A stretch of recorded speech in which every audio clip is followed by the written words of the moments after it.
आज के सत्र में श्री ब्रह्मा जी भगवान से क्षमा मांगेंगे, अपने अपराध की क्षमा मांगेंगे और बहुत ही सुंदर उनका स्वभाव और जो क्रिया है वैदिक, क्योंकि वेद के प्रणेता हैं वह, तो किस तरह से वेद में अपने अपराधों की क्षमा मांगना बताया है, ये हम इस सत्र में सीखेंगे। ब्रह्मा जी ने कहा है ये 3 चीजें याद रखने की हैं। दुख छूट जाते हैं और आज ही यदि भगवान की कृपा पर विश्वास हो जाए और उस कृपा को हर अवस्था में, हर परिस्थिति में अनुभव किया जाए, तो दुख के दावानल में भी सुख की परम शीतल सरोवर में डूबकर वह केवल उस कृपा का अनुभव करे, दोनों में समान रहे, दुख के समुद्र में भी और शीतल में भी।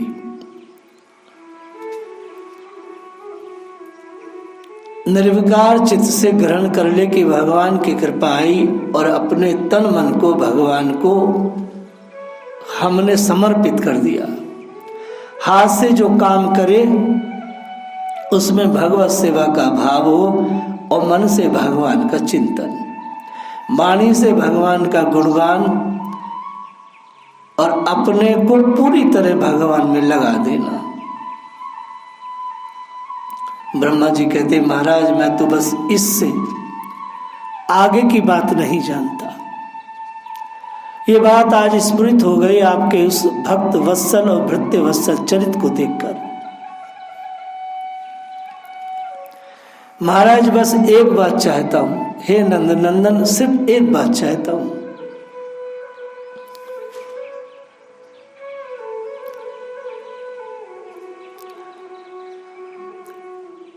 हम ये चाहते हैं कि आपकी कृपा पर विश्वास हो जाए। ये बहुत महत्वपूर्ण बात है। हे प्रभु, आपकी कृपा पर बिल्कुल अंधा जैसा विश्वास हो जाए। जो कर्मवश भोग प्राप्त हो उनको निर्विकार चित्त से भोग लिया जाए और आपकी सेवा में अपने आप को अर्पण कर दिया जाए, ऐसी मन बुद्धि हो जाए प्रभु। आपकी कृपा पर विश्वास हो जाए। जो मिला है बस उस पर विश्वास हो जाए, भैया बहुत है।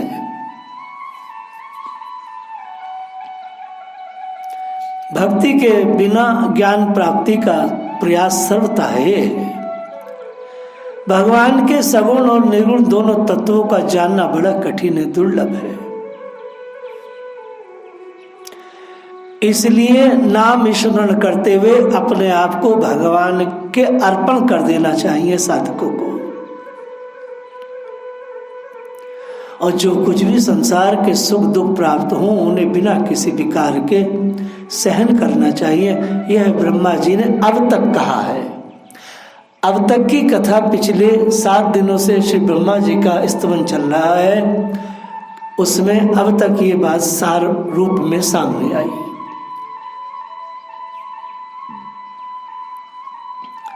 अब एक ऐसी चीज है जब भगवान के प्रति मन में भक्ति भाव उदय होता है तो स्वाभाविक दैन्य आ जाता है।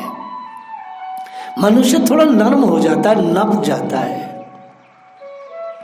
जहां अपने अंदर विचार की प्रचुरता मालूम होती है वहां तो अभिमान आता है, हम बड़े विचारक हैं, मैं सोच सकता हूं, मैं विचार कर सकता हूं, मेरा विवेक मेरा ज्ञान बहुत ऊंचा है इत्यादि रूप से जब विचार का अभिमान मन में आता है तब उसमें दैन्य नहीं आता। और जहां भगवान के चरणों में प्रीति होती है वह दैन्य आ जाता है। यह स्वभाव है। अर्थात मनुष्य का मन भक्ति रस से जब सिक्त हो जाता है तो बुद्धि में, इंद्रियों में, सब में स्वाभाविक मान का अभाव हो जाता है। भक्ति का स्वभाव है ये। मनुष्य को भक्ति में रस आया नहीं, तो जैसी भक्ति में रस लगा वैसी बुद्धि और इंद्री जो है, न तो बुद्धि में कोई मान की इच्छा रहेगी और इंद्रियां जो हैं उनके स्वभाव भी परिवर्तित हो जाते हैं, और वहीं पे सच्चे धन्य का संचार हो जाता है। दम से किसी के सामने नत हो जाना ये धन्य नहीं है, स्वाभाविक ही अपने अंदर साधनहीनता का भान होना, अपनी असमर्थता का, अपनी अशक्ति का ठीक ठीक अनुभव होना ये धन्य है। नारद जी ने ऐसा कहा है। भगवान दैन्य प्रिय है। दैन्य प्रिया तत्व अच अभिमान द्वेष तत्वात्। दैन्य प्रिया त्वावच अभिमान द्वेषादित्वात्। नारद जी ने कहा भगवान को दैन्य बहुत प्रिय है। भगवान में राग द्वेष नहीं है, परंतु स्वाभाविक भगवान के इस प्रकार के लीला चरण होते हैं जहाँ अभिमान देखते हैं मानो देश की लीला करते हैं, अभिमान चूर्ण करने के लिए है, और जहाँ दैन्य देखते हैं भगवान वहाँ प्रेम की लीला करते हैं, दीन को अपना लेते हैं। और जब भगवान की कृपा दृष्टि गई ब्रह्मा जी की, तो स्वाभाविक ही उनके अंदर दैन्य आ गया, मान का अभाव हो गया। दूसरी बात, मानो ब्रह्मा जी इतने नत हैं भगवान के, और भगवान की आज्ञाओं के अनुसार ही वह अपना जीवन जीते हैं, सारे कर्म सृष्टि के परमात्मा की आज्ञा से करते हैं।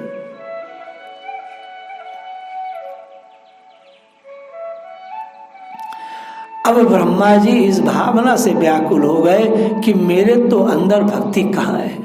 साथ ही उन्हें अपराध की स्मृति हो गई। अभी तक जितनी भी उन्होंने भगवान की प्रार्थना किया, स्तवन किया, अभी तक उन्हें अपराध का बोध नहीं था। अभी तक उन्हें अपने अपराध याद नहीं आए, सिर्फ भगवान को देख रहे हैं, उनके गुणों को और उनकी बातों को बोल रहे हैं, और भगवान मुग्ध होकर मुस्कुरा के सुन रहे हैं। छोटे से ठाकुर जी, लेकिन इतना कहते कहते यहाँ तक की यात्रा जब हो गई प्रार्थना में, तो एकदम ये व्याकुल हो गए। और कैसे व्याकुल हुए कि मेरे अंदर तो भक्ति है ही नहीं, और मेरे अंदर भक्ति नहीं है, और साथ में इतनी व्याकुलता कि अपने अपराध की स्मृति आते इनके हाथ पैर ठंडे हो गए। मैं तो भगवत चरण सेवा अधिकारी भी नहीं हूं, मैंने तो बहुत बड़ा अपराध किया है। जिसने भक्त का अपराध किया है, जिसने भक्त का बिछो भगवान से करा दिया, इस प्रकार का अपराधी भगवान की शरणागति में प्रवृत्त ही कैसे होगा, ये इनके मन में आ गई। और ये तो भयभीत हो गए, अभी जोर जोर से रोने लगे। मन में दैन्य आया कि मेरे समान अपराधी कोई नहीं संसार में। मैंने ठाकुर जी के भक्तों को ठाकुर जी से अलग किया है।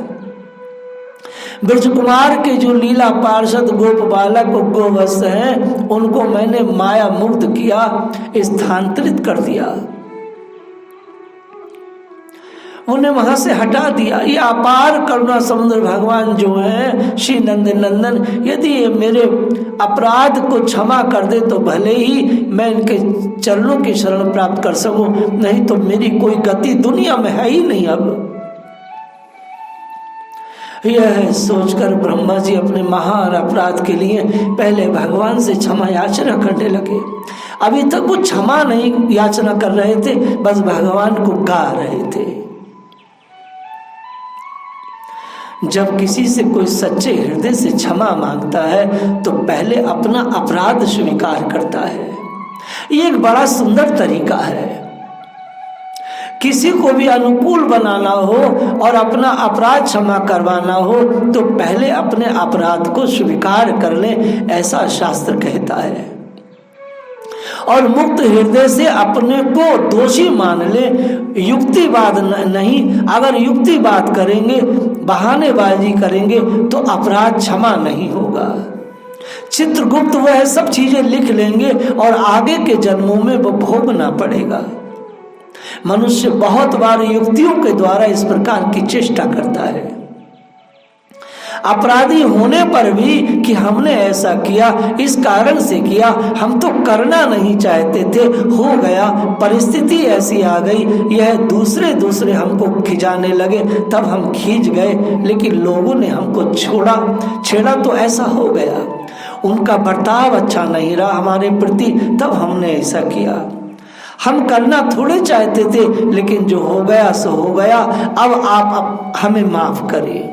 यह जो माफी मांगने का तरीका है, यह अवैधिक है, यह शास्त्रीय नहीं है।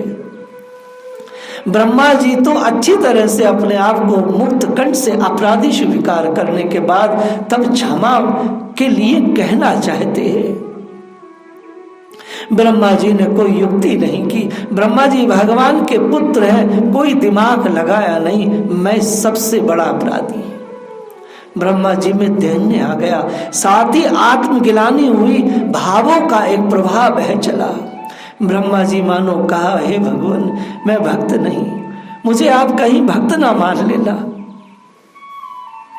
प्रभु मैं भक्त नहीं हूं, कहीं मुझे आप भक्त ना मान लेना। मैं अगर भक्त होता तो अभिमान के साथ साथ मूर्खता भी कैसे करता।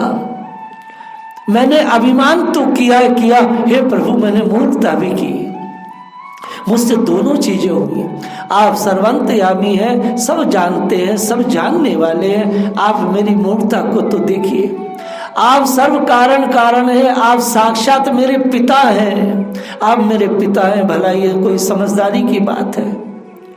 यह कोई शील है कि पिता अपने साथियों को लेकर के भोजन करने बैठा हो अपने सहचरों के साथ? पिताजी भोजन कर रहे हो और उस समय उनके भोजन की व्यवस्था बिगाड़ दे, उनके सहचरों को वहां से हटा दे, उनके पत्रों को अस्त व्यस्त कर दे। भोजन जो समाहित चित्त से प्रसन्नता के साथ हर्ष के साथ कर रहे हैं, उनके भोजन की विधि को बिगाड़ दे। इससे बढ़कर दुर्जन और मूर्ख कौन होगा? हे पिता मुझे क्षमा करो। कैसा रियलाइजेशन है ब्रह्मा जी का, कैसा रियलाइजेशन है। आप मेरे पिता हैं। संसार में कोई भी पुत्र ऐसा नहीं कर सकता कि पिता अपने सहचरों के साथ भोजन कर रहा हो और कोई पुत्र आकर के उनकी थाली को, उनके उस भोजन शैली को बिगाड़ दे। हे पिता मैंने बहुत बड़ा अपराध किया, आप मुझे भक्त मत मान लेना, मैं अभिमानी तो हुई हूं। हे पिता मैं मूर्ख भी अव्वल दर्जे का हूं। मैंने आपको समझा क्या और आपने समझा क्या? हे पिता मैंने आपको क्या समझा और आपने आप अपने आप को क्या समझा? मैंने अपने आप को बड़ा समझा और आपको छोटा समझा। हे पिता मुझे क्षमा कर दो। सब कारण सर्व नियंता, सब दृष्टा, मैं उनको अपनी माया के वश करने चला। मेरे मन में उस समय यह अभिमान जग गया था कि मैंने अपनी माया से भगवान को वश में कर लिया। इस प्रकार मेरा देव समाज में विज्ञापन हो जाए, सारा देव समाज में मेरा विज्ञापन हो जाए कि ब्रह्मा कोई बड़ी चीज है। ब्रह्मा ने देव समाज में अपनी प्रतिष्ठा को स्थापित करने के लिए, मैं इतना बड़ा महामहेश्वर हूं कि मैंने ईश्वर को भी मुक्त कर लिया। देव समाज के सामने मेरा वैभव का विज्ञापन हो जाएगा। हे पिता मेरी मूर्ता कहाँ तक है? मेरी मूर्ता की कोई सीमा नहीं। मैं अपना वैभव दिखाने गया, प्रज्वलित अग्नि से निकली हुई चिंगारी की क्या करना है? और वह चिंगारी स्वयं आग को जलाने जाए, घास फूस पर चिंगारी पड़ जाए तो ये जल जाता है, लेकिन घास फूस के जलाने में समर्थ अग्नि स्फुलिंग चाहे कि मैं आग को जला दूं, तो ये उसकी मूर्खता है, कुटिलता है, अभिमान है। हे पिता मुझे क्षमा करे। देखो इस दुष्टता मेरी क्षमा कहा, लगी वनो तोरी। महाराज फिर भी आप मेरी ओर करुणा की आंखों से स्मितहास से देख रहे हैं। ब्रह्मा जी देख रहे थे, भगवान मुस्कुरा रहे हैं, भगवान की आंखों से करुणा बह रही है। ये अपराध क्षमा करने की एक तरीका है, कोई लाग लपेट नहीं। आप कितने क्षमाशील हैं। तुम माई के ईश नियंता, पुनि माया पति हरि भगवंता, मैं मति मंद अल्प निज माया, सो प्रभु को मैं आनी दिखाया। ब्रह्मा जी कहने लगे, महाराज आप अच्युत हैं, लेकिन मनुष्य गिर जाता है अपने स्वभाव से। गीता के अंत में भगवान ने अर्जुन से पूछा, भाई तुम्हारे मोह का नाश हुआ कि नहीं, तुम प्रकृष्टित हुए कि नहीं। अर्जुन ने स्वीकार किया। नष्टो मोह स्मृति लब्धा, स्थितो अस्मि गत संदेह। अर्जुन ने 6 बात कही। 18वें अध्याय का 73वां श्लोक है। अर्जुन ने 6 बात कही। मेरे मोह का नाश हो गया। मैं जो कुछ अपने को करने धरने वाला मान रहा था, यह करूंगा वह नहीं करूंगा, मेरे मन में जो ये अभिमान था कि लड़ूंगा नहीं, ये नहीं करूंगा, यह करूंगा, मैं भूल गया कि मैं आपके हाथ का एक यंत्र हूं प्रभु। ये स्मृति आ गई, स्मृति लब्धा। नष्टो मोह स्मृति लब्धा, मोह नष्ट हो गया और स्मृति आ गई। बोले बड़ा अच्छा हुआ, स्मृति आ गई तो तुम्हारी साधना बड़ी ऊंची है। अर्जुन बोले नहीं नहीं महाराज, नहीं महाराज, मेरी साधना कोई ऊंची नहीं, मैंने कोई साधना नहीं की। ये जो मेरे अंदर का मोह नाश हुआ है और स्मृति आई है, ये आपकी कृपा से आई है। वाह वाह वाह। मनुष्य अपनी साधना पर बड़ा विश्वास करता है। अर्जुन ने स्पष्ट कह दिया, स्थितो अस्मि गत संदेह, नष्टो मोह स्मृति लब्धा। और भगवान कहते भी हैं, मता स्मृति ज्ञानम पूर्णम चे। बोले महाराज मेरा कोई इसमें प्रयास नहीं, ये आपकी कृपा का ही फल है। भगवान ने कहा भी तुमने साधना बहुत की होगी तभी कृपा मिली है। बोले नहीं नहीं नहीं नहीं, अहे अच्युत, मैंने कोई साधना नहीं की। भगवान का नाम लिया, वहां पर अच्युत मैं तो भूल गया, मैंने छोड़ दिया आपको, मैं आपके हाथों का यंत्र हूं। नाथ, इस बात को मैंने अपनी कल्पना से निकाल दिया। परंतु आप अच्युत हैं, आप अपने स्वभाव से कभी च्युत नहीं होते, गिरते नहीं। यह आपके स्वभाव से, आपकी कृपा मुझे प्राप्त हुई है। भगवान के स्वभाव से ही कृपा मिलती है, कोई साधन से नहीं। मैंने कृपा प्राप्त करने के लिए कोई साधन नहीं किया प्रभु, ऐसी बात नहीं है। भगवान अपने स्वभाव बस ही आपने अपनी कृपा का प्रकाश कर दिया मेरे सामने प्रभु। इसलिए स्थितो अस्मि, मैं अपनी स्थिति में आ गया। गत संदेह, सारे संदेह मिट गए। कर्ष्य वचनम तबाह, जो भटक रहा था वह अपने स्थान पर स्थित हो गया। गत संदेह, मेरे सारे संदेह को नाश हो गया। भागवत जी को समझने के लिए श्री गीता जी का अगर संग न हो तो भागवत जी भी समझ में नहीं आती। ब्रह्मा जी कहते मैंने आपकी कृपा के लिए कोई साधन नहीं किया, मुझे क्षमा करो प्रभु। हे पिता, मैंने बड़ी गलती की, आप अच्युत है, मैंने अपराध किया और मैंने अपने महामाया भी माना। मैंने अपने बल का इतना मद धारण कर लिया कि मैं आपके पार्षदों को, आपको अपनी माया से मोहित करने चला। इसका अर्थ क्या हुआ? मैं दास तत्व से च्युत हो गया, आपके चरणों का अपराध किया। जो स्वामी के चरणों में अपराध करे वे दास कहाँ रहा? दास तो वह भी नहीं है कि जिसका सेवा के अतिरिक्त अन्य कोई और भी स्वार्थ रहता हो, लेकिन जो स्वामी के विपरीत आचरण करे वह तो दास तत्व से सबका च्युत है ही। ब्रह्मा जी कहते मैंने तो आपके विपरीत आचरण किया, इसलिए मैं दास तत्व से च्युत हो गया हूँ। आप कभी च्युत थोड़े होने वाले, आपका स्वभाव है क्षमा करना। आप दास के अपराधों की ओर नहीं देखते, आप जिसको अपना दास मान लेते हैं, चाहे वो दास तब से च्युत हो जाए, पर अपने आप स्वामी तत्व से च्युत नहीं होते। स्वामी कौन है? जो अपना कार्य करवा ले और कुछ देकर टरका दे, वह स्वामी नहीं है। दास के सेवक के सारे योग क्षेम का भार जो स्वयं वहन करे, आनंद पूर्वक बिना उसके कहे, वह स्वामी है। और वह स्वामी तो है अच्युत, केवल आप हो। संसार में कौन ऐसा प्राणी है, कौन ऐसी वस्तु है, कौन ऐसी परिस्थिति है जो च्युत नहीं होती? एक बार जो जिस स्थान पर है उससे वह च्युत होगा ही होगा। ये संसार का स्वभाव है, किंतु आप कभी च्युत होते नहीं। अपनी महिमा से, अपने गुण से महाराज आप अच्युत हैं। क्षमा आपका स्वाभाविक गुण है, इसलिए आप क्षमा करिए, मेरे सारे अपराधों को क्षमा करिए। फिर अपने मन में सोचा अपराध की क्षमा मांगना भी, ये भी एक अपराध है। ये ब्रह्मा जी सब अपने मन में कह रहे हैं, आपसे क्षमा मांगना भी, यह भी एक बहुत बड़ा अपराध है। जो क्षमा की मूर्ति है उनके सामने क्षमा की बात कहना, यह दिखलाता है कि मानो वे क्षमा नहीं करेंगे।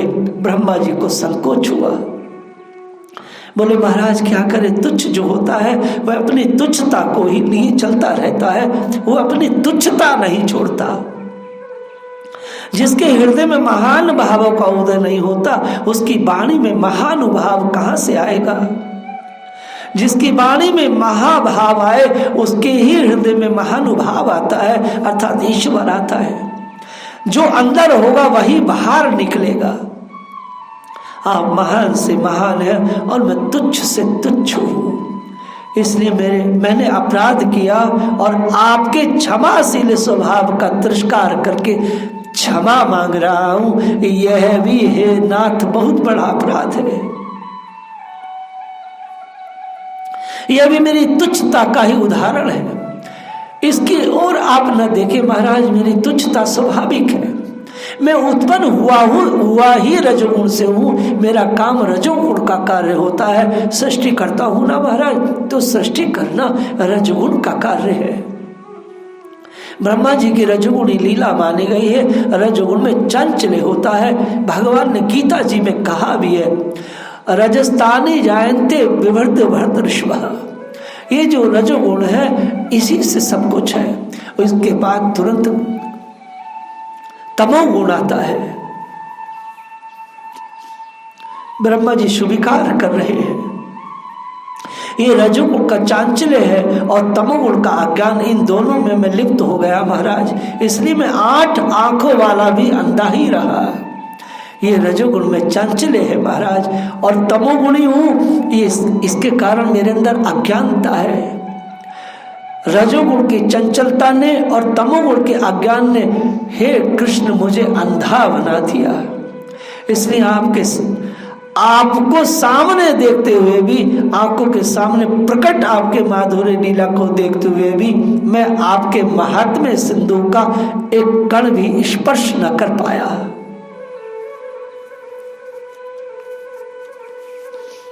गुरु और गोविंद की वाणी हम क्यों नहीं समझ पाते? क्योंकि मनुष्य क्या स्थिति में है, रजोगुण में है और तमोगुण पूरा व्याप्त है। तमोगुण के कारण बुद्धि बिगड़ जाती है और रजोगुण के कारण चंचलता रहती है।